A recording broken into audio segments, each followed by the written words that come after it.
assento, por favor, irmãos. Deus proverá.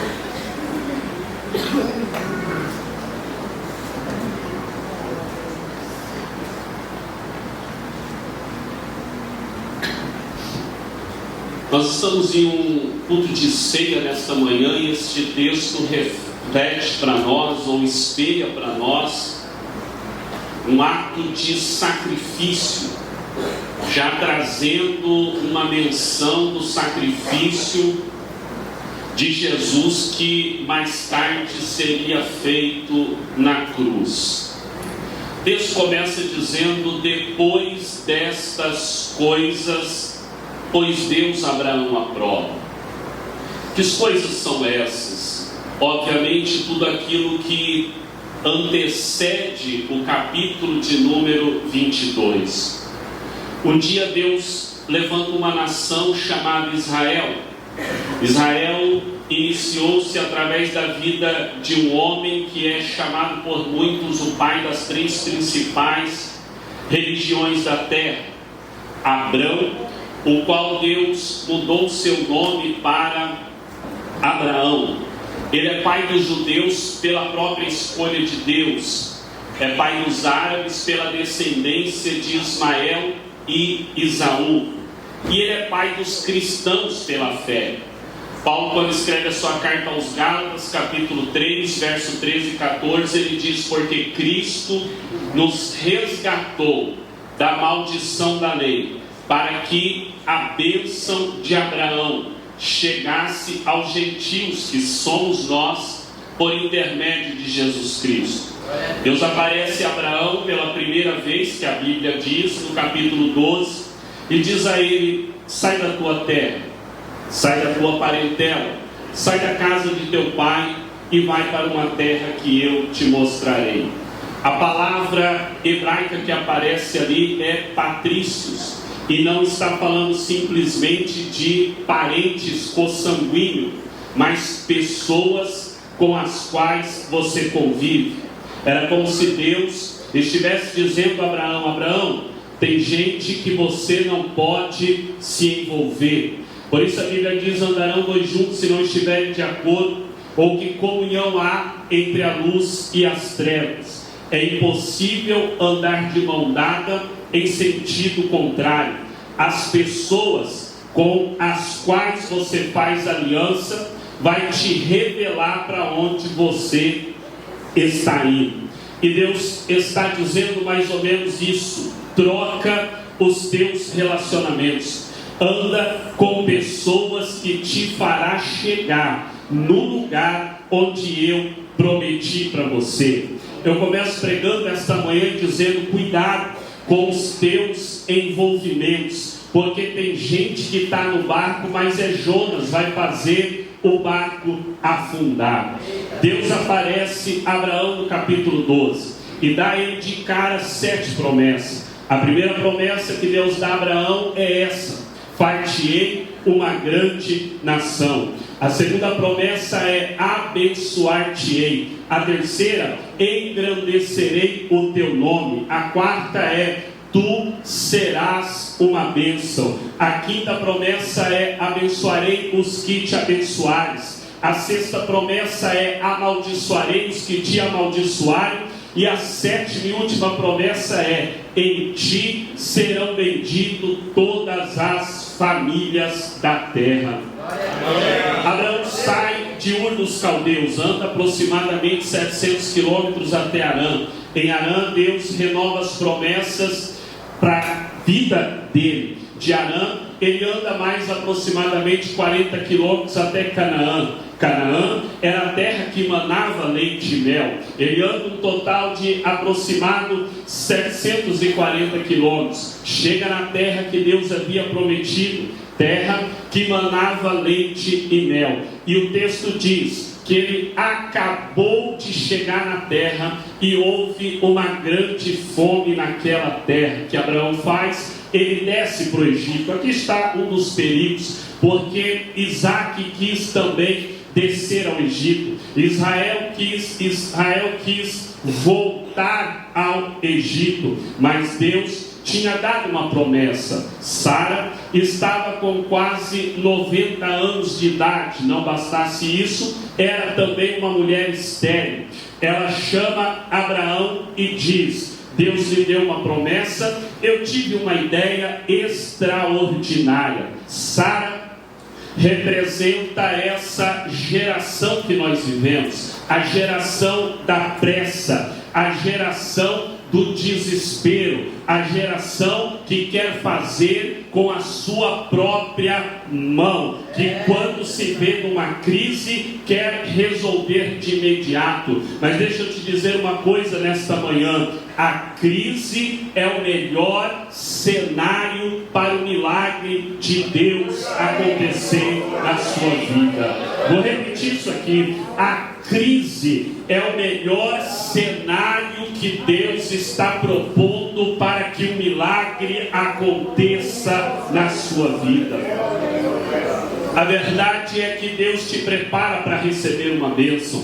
Então Ele forja o teu caráter e prepara para receber. E quanto maior for a tua bênção, mais Ele vai te preparar, fortalecer os teus ombros, para que a bênção não vire maldição e você não possa suportar. Só que Sara não quer esperar. Nasce o primeiro filho de Abraão com Agar, Ismael. O tempo passa, Deus chama Abraão e diz, mais ou menos assim parece, que você não entendeu: é da tua semente, é a sua mulher Sara que vai gerar. Deus chama Abraão e manda ele sair para fora da tenda e diz: conta as estrelas do céu, porque assim será a tua descendência. Ele manda chamar Sara e ela ri, achou graça, mas nós conhecemos o texto bíblico. Deus cumpre a promessa e nasce Isaque, cujo nome significa riso. Irmão, só tem duas classes de pessoas que podem acreditar nisso: ou é crente ou é doido. Ou você é muito crente para crer nisso, ou é louco. Ela tem 90 anos de idade. Não bastasse isso, ela é uma mulher de 90 anos e estéril. Imagine Sara acordando 3 horas da manhã e dizendo a Abraão que está com enjoo. Imagine Sara com uma criança no colo entrando na igreja amamentando. Aleluia. Mas há um propósito, uma promessa aqui. Perceba, Deus disse a Abraão: você será pai de uma grande nação. Sua mulher era estéril. Deus disse a Isaque: você será pai de uma grande nação. Sua mulher era estéril. Deus disse a Jacó: você será pai de uma grande nação. Sua mulher Raquel era estéril, a ponto de orar a Deus dizendo: dai-me filhos, senão morro. Perceba, Abraão o avô, Isaque o filho, Jacó o neto de Abraão. 3 gerações estéreis, 3 gerações fracassadas. Deus disse para as 3: vocês não podem gerar, mas eu farei um milagre e vocês serão pai de uma grande nação. Deixa eu aplicar essa palavra para a vida de alguém aqui nessa manhã. Independente das tuas quedas, independente do teu passado, independente dos teus fracassos, das tuas limitações, Deus pode fazer gerar um milagre na sua vida. Aí Gênesis 22 começa dizendo: e depois destas coisas que eu acabei de lhes falar, colocou Deus Abraão à prova. É interessante porque às vezes Deus Ele não muda a circunstância, porque Ele está usando as circunstâncias para mudar você. Deus não é teólogo, Deus é pedagogo. Tudo que Ele permite na tua vida é porque Ele tem lições para te ensinar. Na escola você estuda as lições e depois de estudar faz a prova. Com Deus é diferente. Ele te põe na prova para depois você aprender as lições. E quando Deus quer forjar em nós o nosso caráter, quando Deus quer tratar o nosso caráter, quando Deus quer realizar algo na nossa casa, na nossa família, uma crise, uma prova pode ser instaurada. Talvez algo que você não compreenda, não entenda que vem de Deus, mas eu quero te dizer essa manhã, é Deus quem está trabalhando no controle de todas as coisas. É Deus. O verso 2, o texto diz, Deus diz a Abraão, toma teu filho. Se você quiser, eu vou citar alguns versículos, pode acompanhar na sua Bíblia. Deus diz, toma teu filho, teu único filho. Eu gosto deste detalhe, porque Isaac não era o único filho de Abraão, tinha Ismael. Mas o que Deus está dizendo é, entre eu e você só tem um. Deus está dizendo, seus erros do passado não irão impedir os projetos que eu tenho em sua vida. Aí Deus dá o detalhe. Primeiro, toma teu filho. Segundo, teu único filho. Terceiro, Isaac. Quarto, a quem tu amas. Porque se Deus fala, Abraão, faz um sacrifício, ele matava 10 cabeças de gado. Se Deus falasse, Abraão, mata teu filho, ele ia lá no deserto buscar Ismael. Mas Deus quer o melhor. Quando Deus pede Isaac, ele não quer Ismael. Quando Deus pede Isaac, ele não quer nem Isaac, mas ele quer Abraão. Ele quer o coração de Abraão. Ele está querendo a fidelidade de Abraão. Ele está querendo o compromisso de Abraão com ele. Verso 3. Então levantou-se Abraão de madrugada. Eu gosto disso aqui, porque imagine, irmão, se Deus pedisse a algum de nós aqui para entregarmos nosso filho a ele, ou para matarmos nosso filho, que hora da manhã você levantaria? Certamente ninguém de nós não dormiria a noite toda. Mas Abraão está tão confiante que ele levanta-se de manhã, albardou o jumento e cortou a lenha. A palavra de Deus para nós esta manhã é: obedeça à vontade de Deus. É tão difícil às vezes obedecer à vontade de Deus, porque às vezes a gente quer entregar Ismael, quer fazer tudo menos a vontade de Deus. Se Deus está pedindo Isaac, é Isaac que Deus quer no altar. Não coloque Ismael no altar quando Deus te pede Isaac. O problema é que queremos oferecer para Deus aquilo que achamos que é bom e não aquilo que Deus quer. Mas obedeça à vontade de Deus, porque ela é boa, perfeita e agradável. Amém. Isaac no altar exige renúncia. Isaac no altar exige sacrifício, exige abrir mão, às vezes, daquilo que mais gostamos, daquilo que estamos acostumados. Às vezes queremos tentar enganar Deus, quando Ele pede Isaac, que é o nosso melhor, e nós queremos apresentar Ismael para Ele. Queremos viver às vezes a nossa vida do nosso jeito, e aí está tudo errado. Não se aconselhou, não orou, não buscou na palavra, não se orientou, entrou em um relacionamento errado e quer que Deus resolva depois.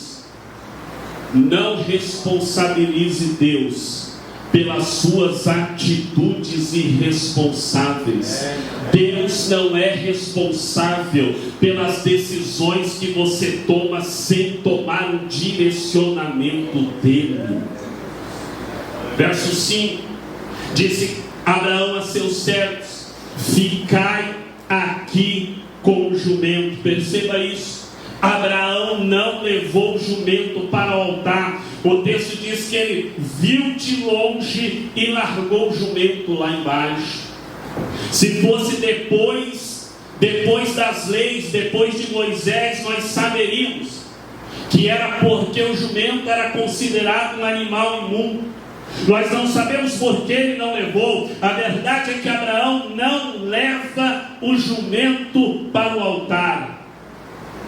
Escute isso aqui, às vezes Deus lhe põe à prova para deixar algumas coisas sujas para trás, para deixar algumas coisas imundas para trás. Tem que ficar para trás coisas que não agradam mais ao Senhor. Tem gente que até hoje não provou a provisão de Deus, porque no altar do Senhor, na sua vida de sacrifício, de adoração, está levando coisas imundas. Perceba, Abraão não leva o jumento para o altar. Deus não recebe altar sujo. Deus não recebe altar contaminado. A adoração não combina com pecado. A adoração não combina com adultério. A adoração não combina com prostituição. A adoração não combina com pornografia. A adoração não combina com fornicação. Altar é lugar de adoração. Coisa imunda tem que ficar para trás. Amém. Versículo 5: ficai-vos aqui com o jumento. Eu e o moço iremos até ali, e havendo adorado, tornaremos a vós. Perceba o verbo no plural: tornaremos. Por isso que a Bíblia diz que Abraão creu contra a esperança. Ele não sabe como. Na cabeça dele está: eu vou matar, eu não sei o que Deus vai fazer, mas eu vou voltar com ele vivo para casa. Aleluia. Porque a fé não é a certeza de que tudo vai dar certo. A fé é a certeza de que Deus está no controle de todas as coisas. Às vezes está dando tudo errado hoje. Isaac vai morrer. Você está no altar com o cutelo e você tem a certeza que vai voltar para casa com o teu Isaac. Mais importante do que tudo dar certo é Deus estar no controle de todas as coisas. Então o texto diz que eles vão subir. Isaac com a madeira, Abraão com o fogo, porque adorador sempre tem fogo nas mãos. Leva o cutelo. Abraão está em silêncio. Isaac então pergunta e diz: pai, o fogo e a lenha estão aqui, mas onde está o cordeiro? Preste atenção nisso aqui. No momento desta pergunta, Abraão tem todas as razões para murmurar. Porque ele poderia dizer: meu filho, há 40 anos atrás eu saí de Ur. Em Ur dos Caldeus tem um Deus por nome de Moloque. Moloque tem 20 metros, é de bronze, tem um buraco no seu ventre. Os pais pegavam os bebês, colocavam ali no ventre de Moloque e queimavam a fogo. Abraão poderia dizer: eu larguei Moloque por Deus, e Deus me pede a mesma coisa que ele. Abraão poderia dizer: Isaac, eu estou decepcionado. Mas não foi esta a resposta de Abraão. Ele vai ensinar uma verdade para Isaac. Era como se ele estivesse dizendo: filho, Moriá é de Deus, a madeira é de Deus, o fogo é de Deus, eu sou de Deus, o sacrifício é de Deus. Você está preocupado com o quê? Era como se Abraão estivesse dizendo: porque dele, por ele, aleluia, e para ele são todas as coisas. Se tudo é de Deus, Deus vai providenciar para ele.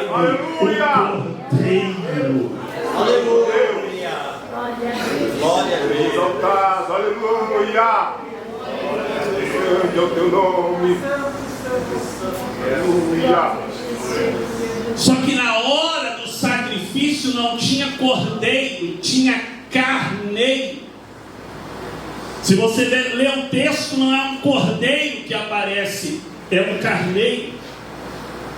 Porque essa palavra profética, cordeiro, já está se referindo ao Messias.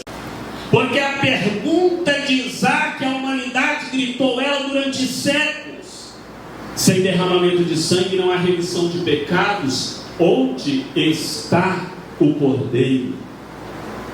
Quem responde Isaac de uma forma profética, profeticamente falando, foi João Batista.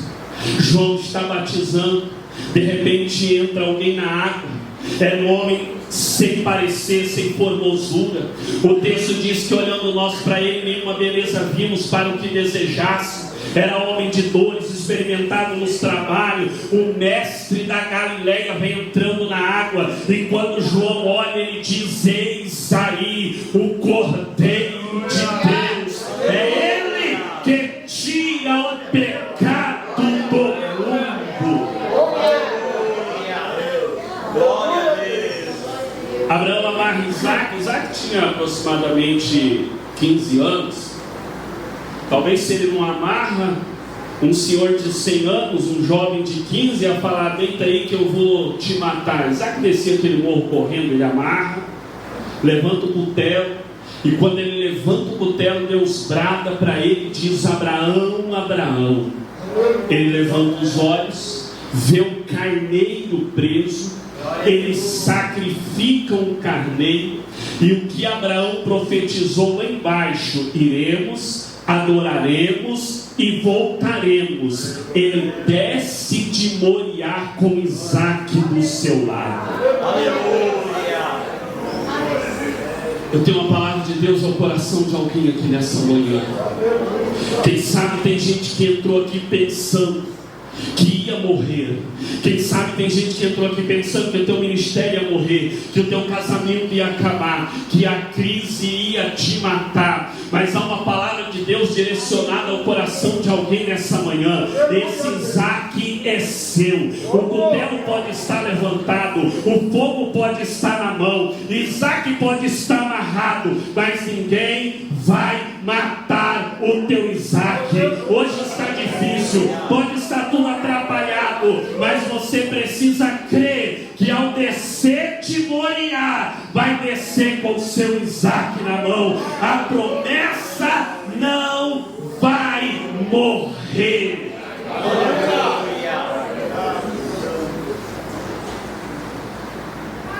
A 500 metros aproximadamente do Monte Moriá, onde Abraão estava com Isaac, é a distância do Monte Gólgota, Calvário. Os montes são vizinhos, e a história é praticamente a mesma. Abraão vai perto de Moriá com um jumento. Jesus entra em Jerusalém num jumento.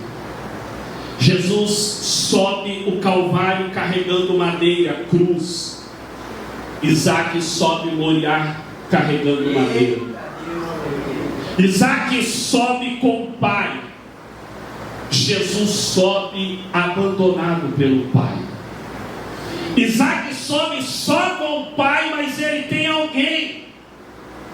Jesus sobe com uma multidão, mas nunca se sentiu tão sozinho. Há uma multidão que não ama mais. Não se iluda com os aplausos da multidão, porque aqueles que comem os pães e os peixes que se multiplicam são os mesmos que vão gritar depois: crucificam, crucificam, crucificam. Isaac sobe perguntando: pai, onde está o cordeiro? Jesus sobe em silêncio, porque como cordeiro mudo foi levado ao matadouro. Isaac sobe depois de uma noite tranquila de sono, protegido numa tenda. guardado pelos servos de Abraão. A última noite de Jesus não foi nada tranquila.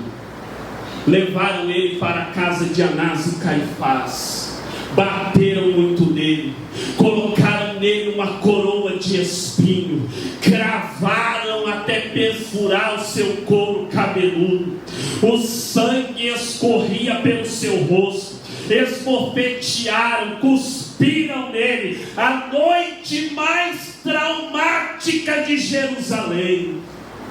Jesus é julgado e condenado. Suas costas estão rasgadas pelos chicotes que tinham pontas de osso. Isaac é preso com cordas sobre o altar. Jesus é preso com pregos sobre a cruz. Quando Abraão levantou o cutelo, Jeová bradou. No Calvário Deus não grita. O texto diz: Deus vira as costas para não ver a cena.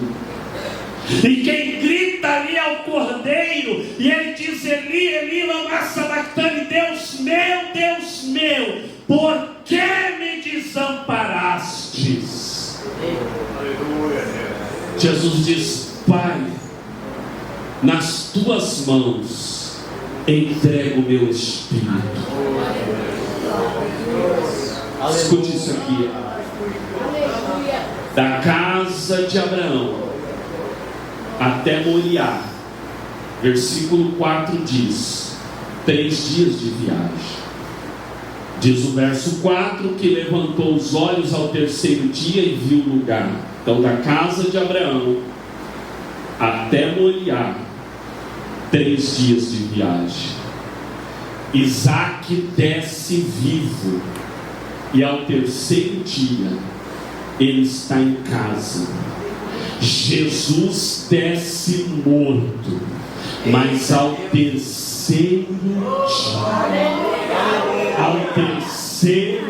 dia, ele ressuscita.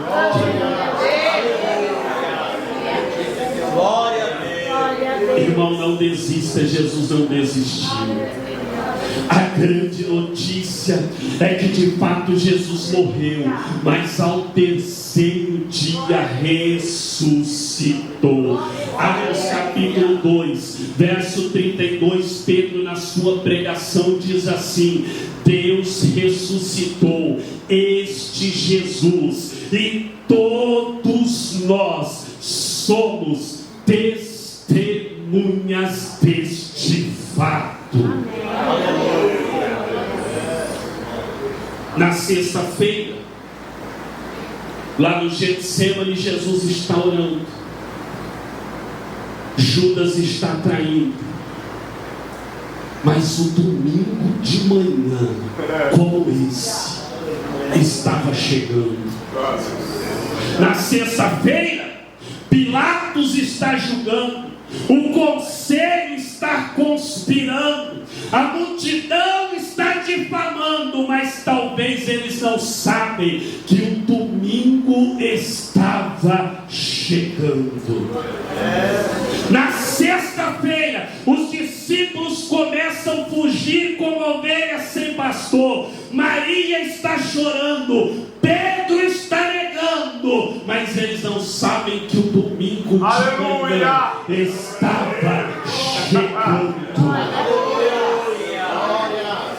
É sexta-feira, os romanos batem nele, colocam uma coroa de espinho, mas eles não sabem que o domingo está chegando.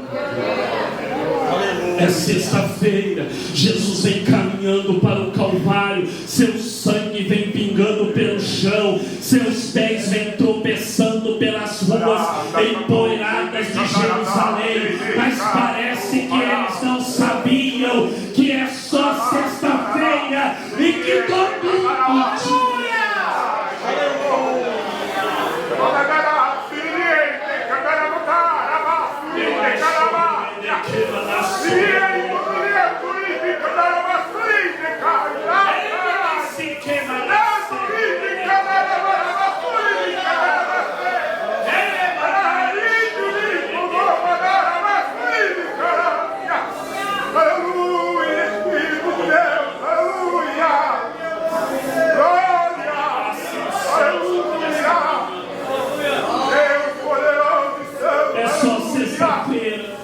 Os soldados pegam as suas mãos e os seus pés, crucificam ele ao lado de dois criminosos. A multidão está eufórica, feliz, gritando, mas eles não percebem que é só sexta-feira e o domingo está chegando. Os discípulos estão questionando o que aconteceu com o nosso rei. Os fariseus estão celebrando porque seu plano parece ter sido alcançado com sucesso, mas eles não sabem que é apenas sexta-feira e o domingo está chegando. Ele está pendurado na cruz, sentindo-se abandonado pelo Pai, sozinho e morrendo. Mas a notícia para nós nesta manhã é: o domingo está chegando. De repente a terra treme, de repente o céu escurece e o dia torna-se noite. Jesus dá um brado na cruz dizendo: Deus meu, por que me desamparaste? E ele entrega o seu Espírito. Glória a Deus. É sexta-feira. Parece que a esperança está perdida e a sensação é que a morte ganhou, que o pecado conquistou. Satanás talvez está dando risada, o inferno talvez está aplaudindo. Jesus é sepultado, soldados fazem a guarda de frente do sepulcro para não roubarem o seu corpo. Uma pedra enorme é rolada para tampar a sepultura, mas ainda é só sexta-feira. Eu encerro aqui. Marcos capítulo 16 diz que as duas Marias haviam comprado aromas para ir ungí-lo, como era de costume. E o texto diz assim: e no primeiro dia da semana. O texto diz assim, clareando mais para nós aqui: e no domingo de manhã elas foram ao sepulcro, ao nascer do sol ainda, e elas iam falando e conversando entre elas: não conseguimos remover a pedra, quem irá tirar a pedra para nós ungí-lo, o seu corpo? Aí Mateus escreve dizendo assim, que houve um grande terremoto, porque o anjo desce do céu como um raio, como um relâmpago, ele taca a pedra para lá, e o anjo diz às mulheres: não tenhais medo, porque eu sei que buscais Jesus, que foi crucificado, ele não está aqui, porque já ressuscitou. Olha aí o lugar onde ele estava, está vazio. Você pode adorar ele, ele ressuscitou. Olha ele aqui, ele está aqui nesta manhã, ele ressuscitou.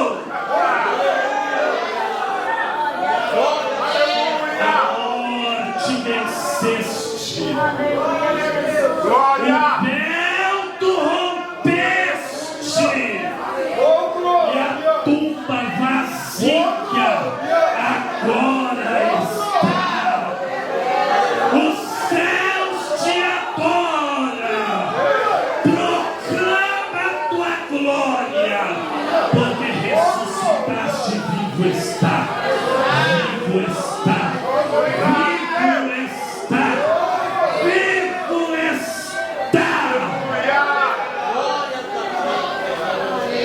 E porque ele vive, posso crer no amanhã.